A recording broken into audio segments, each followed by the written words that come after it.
আইনশৃঙ্খলা পরিস্থিতির অবনতির আশঙ্কায় গোপালগঞ্জে আজ সকাল 11টা পর্যন্ত কারফিউ অব্যাহত রয়েছে। 3 ঘণ্টা বিরতি দিয়ে দুপুর 2টা থেকে আবার শুরু হবে কারফিউ। এদিকে এনসিপির বহরে হামলাকারীদের ধরতে অভিযান চলছে। এনসিপির পদযাত্রা কেন্দ্র করে পুলিশের গাড়ি পোড়ানোর ঘটনায় নিষিদ্ধ ছাত্রলীগের গোপালগঞ্জ জেলার সভাপতি ও সাধারণ সম্পাদক সহ 75 জনের নাম উল্লেখ করে অজ্ঞাত 500 জনের বিরুদ্ধে মামলা করেছে পুলিশ। এখন পর্যন্ত সন্দেহভাজন অন্তত 45 জনকে আটক করা হয়েছে। কারফিউ ঘিরে গোপালগঞ্জ শহর জুড়ে বিরাজ করছে থমথমে পরিস্থিতি। হাসপাতাল ব্যতীত বন্ধ রয়েছে সব ধরনের দোকানপাট। সড়কে যানবাহনের উপস্থিতি অনেক কম। জরুরি প্রয়োজন ছাড়া বাইরে বের হচ্ছেন না বাসিন্দারা। অপ্রীতিকর পরিস্থিতি এড়াতে গুরুত্বপূর্ণ পয়েন্টে পুলিশের পাশাপাশি সেনা টহল অব্যাহত রাখা হয়েছে। গত বুধবার এনসিপির পদযাত্রা ঘিরে দফায় দফায় হামলা, সংঘর্ষ, ভাঙচুরের পর সেদিন বিকাল থেকে গোপালগঞ্জে কারফিউ চলছে। ইতোমধ্যে গোপালগঞ্জে এইচএসসি ও সমমানের পরীক্ষা স্থগিত করা হয়েছে। নাটোরের সিংড়ায় চলনবিল এলাকার বাজারে উপজেলা প্রশাসনের অভিযানে 1 লাখ মিটার নিষিদ্ধ কারেন্ট জাল জব্দ করা হয়েছে। গতকাল বিকেল থেকে রাত পর্যন্ত অভিযানে এসব কারেন্ট জাল জব্দের পর তা পুড়িয়ে দেওয়া হয়। উপজেলা প্রশাসন জানায়, সেনা সহায়তায় সিংড়া উপজেলার চলনবিলের তিশিখালী, বিয়াস ও ডাহিয়া এলাকায় অভিযান চালানো হয়। এ সময় বাজারের বিভিন্ন দোকান ও বাড়িতে মজুত রাখা 1 লাখ মিটার কারেন্ট জাল ও 300টি চায়না দুয়ারি জাল জব্দ করা হয়। দেশ করতে মাসব্যাপী জুলাই পদযাত্রার কর্মসূচির অংশ হিসেবে আজ মুন্সিগঞ্জ ও নারায়ণগঞ্জে পদযাত্রা ও পথসভা করবে এনসিপি। দুপুরে মুন্সিগঞ্জে কর্মসূচিতে অংশ নেবেন দলের আহ্বায়ক সহ কেন্দ্রীয় নেতারা। এ উপলক্ষে নেওয়া হয়েছে কঠোর নিরাপত্তা ব্যবস্থা। মাসব্যাপী কর্মসূচির 18তম দিনে মুন্সিগঞ্জে পদযাত্রা ও সভা অনুষ্ঠিত হবে। মুন্সিগঞ্জ কেন্দ্রীয় শহীদ মিনার চত্বর থেকে পদযাত্রা শুরু হওয়ার কথা রয়েছে। পদযাত্রাটি শহরের পতাকা ভাস্কর্য চত্বর ও বাজার সড়ক হয়ে কৃষি ব্যাংক এলাকায় শেষ হবে। পরে সেখানে পথসভায় বক্তব্য রাখবেন দলের নেতারা। ইতিমধ্যে বিভিন্ন স্থান থেকে আসতে শুরু করেছেন স্থানীয় নেতাকর্মীরা। পরে পদযাত্রা কর্মসূচিতে অংশ নিতে নারায়ণগঞ্জের উদ্দেশ্যে রওনা দিবেন এনসিপি নেতারা। আগামীকাল শনিবার জামায়াতে ইসলামীর জাতীয় সমাবেশকে কেন্দ্র করে ব্যাপক প্রস্তুতি নিয়েছে দলটি। ঐতিহাসিক সোহরাওয়ার্দী উদ্যানে অনুষ্ঠিত সমাবেশে সারা দেশ থেকে কয়েক লাখ নেতাকর্মী যোগ দেবেন বলে আশা করছেন দলের শীর্ষ নেতারা। ইতিহাসের সবচেয়ে বেশি জমায়েত হওয়ার আশাও করছেন তারা। 2 দশকের বেশি সময় পর ঢাকায় জাতীয় সমাবেশ করতে যাচ্ছে দলটি। নেতাকর্মীদের শান্তিপূর্ণভাবে সমাবেশে অংশ নেওয়ার আহ্বান জানান নেতারা। সমাবেশ ঘিরে আইনশৃঙ্খলা, জননিরাপত্তা, চিকিৎসা ও স্বেচ্ছাসেবক ব্যবস্থাপনার উপর বিশেষ গুরুত্ব দিয়ে কাজ করছে দলটি। শান্তিপূর্ণভাবে সমাবেশ শেষ করতে কয়েক স্তরে নিরাপত্তা ব্যবস্থা নিয়েছে আইনশৃঙ্খলা বাহিনী। অবাধ, সুষ্ঠু নির্বাচন ও প্রয়োজনীয় সংস্কার, জুলাই হত্যাকাণ্ডের বিচার সহ 7 দফা দাবিতে জাতীয় সমাবেশ করছে জামায়াতে ইসলামী। ছাত্র জনতার জুলাই আগস্ট অভ্যুত্থান উপলক্ষে যুব ক্রীড়া মন্ত্রণালয় এবং জুলাই শহীদ স্মৃতি ফাউন্ডেশনের আয়োজনে ঢাকায় প্রতীকী ম্যারাথন অনুষ্ঠিত হয়েছে। সকাল 7টায় রাজধানীর শেরেবাংলা নগরের বাংলাদেশ চীন মৈত্রী সম্মেলন কেন্দ্রের প্রাঙ্গণে ম্যারাথনটি অনুষ্ঠিত হয়। এতে জুলাই আন্দোলনে আহতদের পাশাপাশি 700 মানুষ অংশ নেন। ম্যারাথনটি উদ্বোধন করেন যুব ক্রীড়া উপদেষ্টা আসিফ মাহমুদ সজীব ভুইয়া। 5 কিলোমিটারের ম্যারাথনটি চীন মৈত্রী সম্মেলন কেন্দ্র থেকে শুরু হয়ে গণভবন, মানিক মিয়া এভিনিউ, খামারবাড়ি ও সংসদ ভবন এভিনিউ হয়ে ফের সম্মেলন কেন্দ্রে শেষ হয়। পরে প্রতিযোগিতায় বিজয়ীদের মধ্যে পুরস্কার বিতরণ করেন যুব ক্রীড়া উপদেষ্টা। এ সময় তিনি বলেন, স্বৈরাচার হটাতে জুলাই শহীদদের চেষ্টা ছিল হাল না ছাড়া ম্যারাথনের মতো।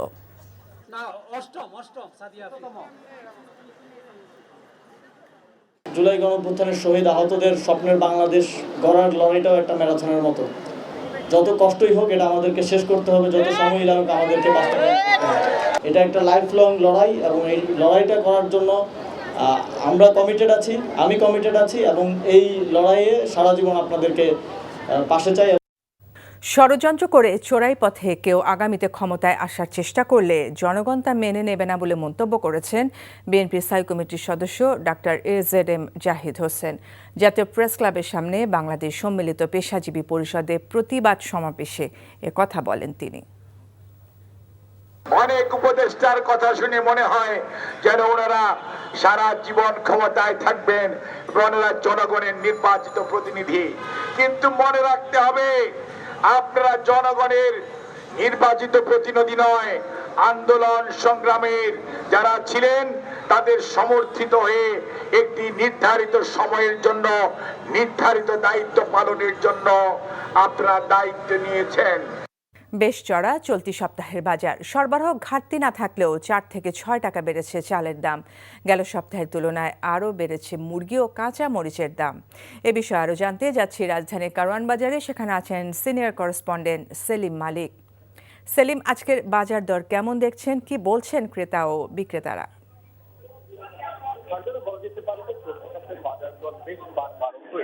কারণ সবকিছু প্রায় অধিকাংশ পণ্যের দাম কিন্তু আমরা দেখতে পাচ্ছি যে বাড়তিতে, বিশেষ করে চালের দাম যদি কথা বলি, যে কয়েকদিন আগেও যে মিনিকেট চাল বিক্রি হতো 75 থেকে 76 টাকায়, সেটা আজকে বিক্রি হচ্ছে 80 থেকে 82 টাকায়। একই দামে বিক্রি হওয়ার নাজির চালের দাম উঠেছে 80 থেকে 85 টাকা পর্যন্ত।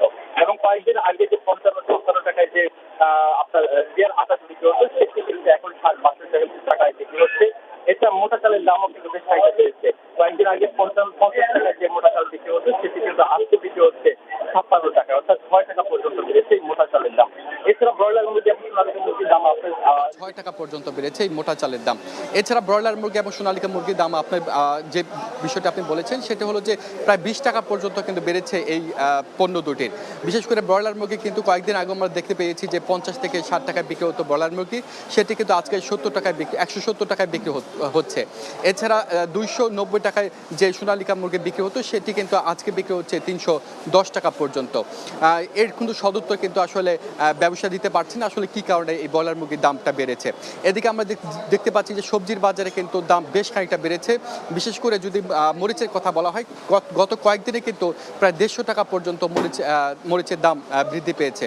গত 2 দিন আগেও যে মরিচ 280 টাকায় বিক্রি হতো, সেটি কিন্তু আজকে বিক্রি হচ্ছে 240 টাকার মরিচ কিন্তু আজকে বিক্রি হচ্ছে 280 টাকা, এবং 300 টাকা পর্যন্ত কিন্তু মরিচের দাম উঠে গিয়েছে। এছাড়া ভেন্ডি বা আপনার করলা, অন্যান্য পণ্যের দামও, অন্যান্য সবজির দামও কিন্তু বেশ খানিকটা বাড়তি দেখে। তো এই ছিল আমার কাছে সব মিলে আজকের বাজার দরে হালচাল। সফল সংস্কারের জন্য যেসব উদ্যোগ গ্রহণ করার প্রয়োজন ছিল তা হয়নি বলে মন্তব্য করেছেন সেন্টার ফর পলিসি ডায়ালগ সিপিডির সম্মাননীয় ফেলো ডক্টর দেবপ্রিয় ভট্টাচার্য। সংস্কারের ক্ষেত্রে অংশীজনদের একীভূত করা না গেলে সংস্কার বাস্তবায়িত হবে না বলে উল্লেখ করেন তিনি। সকালে রাজধানীর একটি হোটেলে একটি আন্তর্জাতিক সম্মেলনে এসব কথা বলেন তিনি। সংস্কারের জন্য অন্তর্বর্তী সরকারের গৃহীত উদ্যোগগুলির ধারাবাহিকতা বজায় রাখতে অগ্রগতি উল্লেখ করতে একটি তালিকা তৈরির আহ্বান জানান দেবপ্রিয়। রাজনৈতিক দলগুলোর নির্বাচনী ইশতেহারে সংস্কারের বিষয়টি গুরুত্বের সাথে অন্তর্ভুক্ত করারও তাগিদ দেন তিনি। সম্মেলনে সার্কভুক্ত দেশসমূহের প্রায় 6 শতাধিক পেশাদার হিসাববিদ, অর্থনীতিবিদ, পলিসি মেকার, কর্পোরেট লিডার ও ব্যবসায়ী নেতৃবৃন্দ অংশগ্রহণ করেন। কোটা সংস্কার আন্দোলনের খবর প্রচার করায় গত বছর 18 জুলাই এনটিভি সহ 4টি বেসরকারি টেলিভিশনের সম্প্রচার সাময়িক বন্ধ করে পতিত স্বৈরাচারী সরকার। আন্দোলন যখন তুঙ্গে তখন সারা দেশে ইন্টারনেট বিচ্ছিন্ন করে দেয় সাবেক ডাক ও টেলিযোগাযোগ মন্ত্রী জুনায়েদ আহমেদ পলক। পরে অযৌক্তিক সব ব্যাখ্যাও দেন তিনি, জানিয়ে হাস্যরস শুরু হয় দেশ জুড়ে। নাজিবুর রহমানের রিপোর্ট। আমরা ইন্টারনেট বন্ধ করিনি, ইন্টারনেট বন্ধ হয়ে গেছে। ইন্টারনেট বন্ধ নিয়ে এমন আশারে গল্প শুনিয়েছিলেন জুনায়েদ আহমেদ পলক। আন্দোলন দমাতে ইন্টারনেট বন্ধ করে অজুহাত দেন মহাখালী ডেটা সেন্টার অগ্নিকাণ্ডের।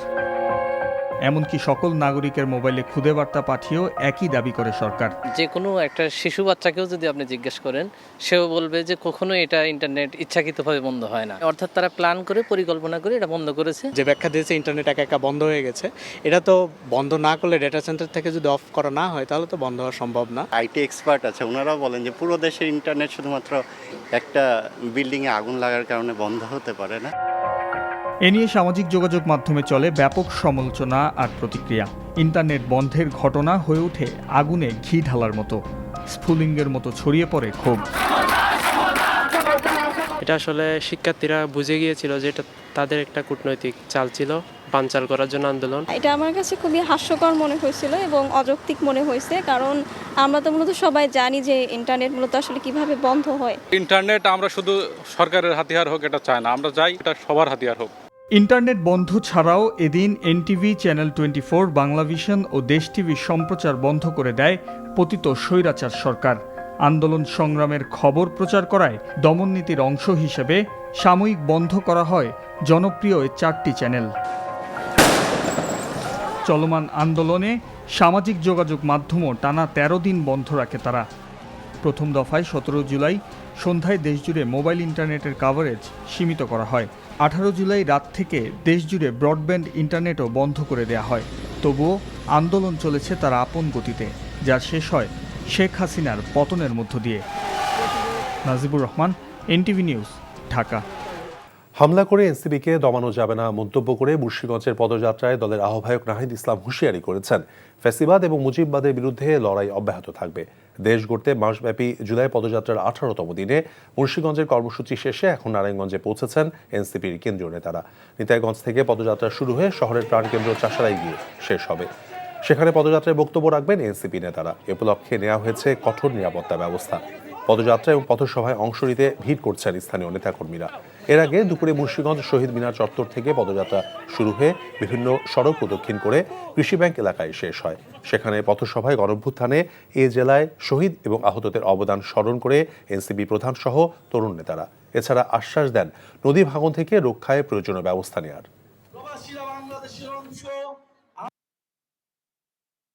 মুজিববাদের বিরুদ্ধে যে লড়াই, যে যুদ্ধ আমরা ঘোষণা করেছি গণ অভ্যুত্থানের মধ্য দিয়ে, ফ্যাসিবাদী ব্যবস্থা বিলোপের যে লড়াই আমরা শুরু করেছি, এই লড়াই সমাপ্ত না করে আমরা শেষ থামবো না। গণ অভ্যুত্থানে আপনার সন্তান জীবন দিয়েছে, আপনাকে এবার কথা বলতে হবে। এলাকায় এলাকায় পাড়ায় পাড়ায় আপনারা সরব হন, প্রতিবাদের সংস্কৃতি গড়ে তুলুন। সিলেট এবং সুনামগঞ্জের বিভিন্ন সীমান্তবর্তী এলাকায় অভিযান পরিচালনা করে একদিনে প্রায় 6 কোটি টাকার ভারতীয় চোরাই মালামাল আটক করেছে বিজিবি।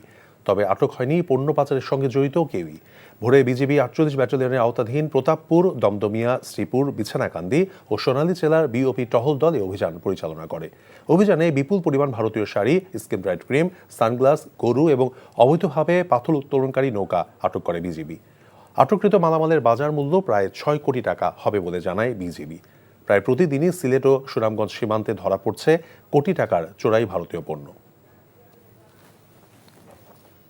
চট্টগ্রামের আনোয়ারা উপজেলার রায়পুর এলাকা থেকে 1 লাখ পিস ইয়াবা সহ একজন নারী মাদক কারবারিকে আটক করেছে র্যাব। মাদক ব্যবসায়ীরা চট্টগ্রাম জেলার আনোয়ার থানাধীন রায়পুর এলাকায় একটি ঘরে বিপুল পরিমাণ ইয়াবা মজুদ করেছে এমন খবরে র্যাব 7-এর একটি দল অভিযান পরিচালনা করে। এ সময় র্যাবের উপস্থিতি টের পেয়ে মাদক কারবারিদের কয়েকজন পালিয়ে গেলেও মনোয়ারা বেগম নামে একজন মাদক কারবারিকে আটক করে র্যাব। তল্লাশি করে খাটের নিচ থেকে কৌশলে লুকিয়ে রাখা 1 লাখ পিস ইয়াবা উদ্ধার করা হয়। উদ্ধারকৃত মাদকদ্রব্যের আনুমানিক মূল্য 3 কোটি টাকা বলে জানিয়েছে র্যাব।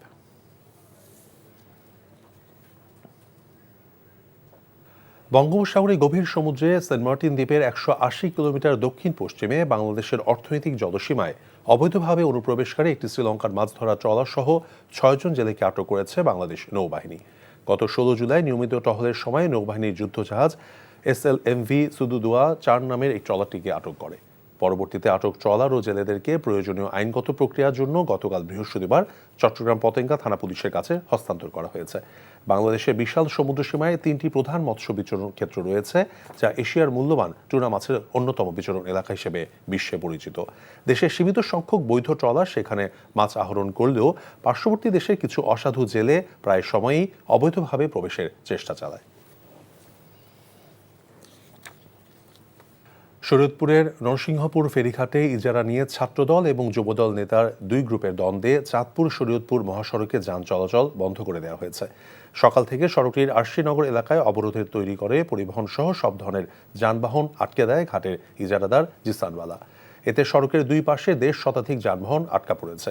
ঘাট কর্তৃপক্ষ জানায়, শরীয়তপুর চাঁদপুর রুটে নরসিংহপুর ফেরিঘাটের ইজারা নিয়ে জেলা যুবদলের সাবেক সহসভাপতি মমিন দিদার এবং সখীপুর থানার ছাত্রদলের সাবেক সাধারণ সম্পাদক মাইদুল ইউসুফ জিসানওয়ালার বিরোধ চলে আসছিল। শুক্রবার সকালে একটি পক্ষের ঘাটের ইজারা উঠানোকে কেন্দ্র করে দুপক্ষের মধ্যে উত্তেজনা তৈরি হয়। যান চলাচল বন্ধ থাকায় ভোগান্তিতে পড়েছে এই সড়কটি দিয়ে চলাচলকারী যাত্রী এবং পরিবহন চালকরা। নাটোরের সিংড়ায় চলনবিল এলাকায় বাজারে উপজেলা প্রশাসনের অভিযানে 1 লাখ মিটার নিষিদ্ধ কারেন্ট জাল জব্দ করা হয়েছে। গতকাল বিকেল থেকে রাত পর্যন্ত অভিযানে এসব কারেন্ট জাল জব্দের পর তা পুড়িয়ে দেওয়া হয়। উপজেলা প্রশাসন জানিয়েছে, সেনার সহায়তায় সিংড়া উপজেলার চলনবিলের তিসিখালী বিয়াস এবং ডাহিয়া এলাকায় অভিযান চালানো হয়। এ সময় বাজারের বিভিন্ন দোকান এবং বাড়িতে মজুদ রাখা 1 লাখ মিটার কারেন্ট জাল এবং 300টি চায়না দুয়ারি জাল জব্দ করা হয়। আমের বাণিজ্যিক রাজধানী সাপাহার স্লোগানে আম চাষে প্রসিদ্ধ নওগাঁর সাপাহারে শুরু হয়েছে 2 দিনব্যাপী ম্যাঙ্গো ফেস্টিভ্যাল। দুপুরে নওগাঁ জেলা প্রশাসনের আয়োজনে এবং উপজেলা প্রশাসনের সহযোগিতায় সাপাহার পাইলট উচ্চ বিদ্যালয় মাঠে মেলার উদ্বোধন করেন জেলা প্রশাসক মোহাম্মদ আব্দুল আওয়াল। ম্যাঙ্গো ফেস্টিভ্যালে রয়েছে দেশি বিদেশি বাজারে আম সরবরাহকারী প্রতিষ্ঠানের স্টল, আমজাত খাদ্যদ্রব্য, প্রক্রিয়াজাত পণ্য, চাষিদের প্রোফাইল এবং আমের নানা জাতের প্রদর্শনী। মেলায় মোট 40টি স্টল রয়েছে। যারা জাতীয় নির্বাচন নিয়ে পানি ঘোলা করতে চায় তারাই ফ্যাসিস্টের দোসর উল্লেখ করে বিএনপি নেতারা বলেছেন, জুলাইয়ের মধ্যে জুলাই সনদ না হলে তার জন্য দায়ী থাকবে সরকার ও ঐকমত্য কমিশন। নেতারা বলেন, যারা ফ্যাসিস্টদের হাত পাখার বাতাস করেছে তারাই এখন পিআর পদ্ধতিতে নির্বাচন চায়, যা প্রাসঙ্গিক নয়। জুলাই স্মরণে রাজধানীতে পৃথক অনুষ্ঠানে এসব কথা বলেন তারা। আবির আহমেদকে নিয়ে জানাচ্ছেন হাসান মাহমুদ। জুলাই অভ্যুত্থানের বর্ষপূর্তি উপলক্ষে ধারাবাহিক কর্মসূচি পালন করছে বিএনপি। এরই ধারাবাহিকতায় রক্তঝরা দিনগুলোর স্মরণ করে শহীদদের প্রতি বিনম্র শ্রদ্ধা জানিয়ে এই মৌন পদযাত্রা আয়োজন। ঢাকা মহানগর দক্ষিণ বিএনপি পদযাত্রা করে নয়াপল্টন থেকে, আর উত্তর বিএনপি পল্লবী থেকে শেওড়াপাড়া গন্তব্যে। মিছিল পূর্ব সংক্ষিপ্ত সমাবেশে বক্তারা বলেন, বিএনপিকে উস্কানি দিয়ে একটি মহল পরিকল্পিত বিশৃঙ্খলা সৃষ্টি করতে চায়। আমরা সারা বছর 17টি বছর সংগ্রাম করেছি, যুদ্ধ করেছি, জেলে গিয়েছি, গুলের মুখেও গিয়েছি, কিন্তু সেগুলোর কোনো প্রতিদান নাই, আমরা চাইও না। আজকে যারা তাদেরকে বিক্রি করে দল প্রতিষ্ঠিত করার চেষ্টা করছেন, যেই দল প্রতিষ্ঠিত নয়, একটি দল প্রতিষ্ঠিত হওয়ার চেষ্টা করছেন। আর কিছু দল আছে তারা বেচাকেনা করতেছে।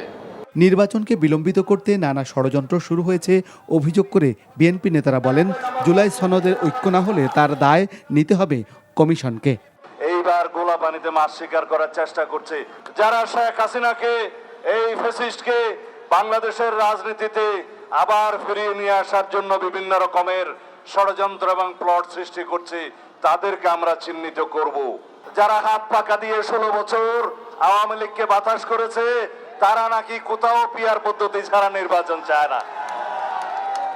তাদের সাথে যুক্ত হয়েছে আরেকটি দল। যদি জুলাইয়ের ভিতরে জুলাই সনদ অর্থাৎ জাতীয় সনদ প্রণীত না হয়, সেজন্য দায়ী থাকবে এই সংস্কার কমিশন, ঐক্য কমিশন এবং এই অন্তর্বর্তীকালীন সরকার। আমাদের উপরে দোষ চাপানোর চেষ্টা চলছে অবিরাম। এদিকে জাতীয় প্রেস ক্লাবের সামনে প্রতিবাদ সমাবেশের আয়োজন করে সম্মিলিত পেশাজীবী পরিষদ। বক্তারা বলেন, ষড়যন্ত্র করে চোরাই পথে কেউ আগামীতে ক্ষমতায় আসার চেষ্টা করলে জনগণ তা মানবে না।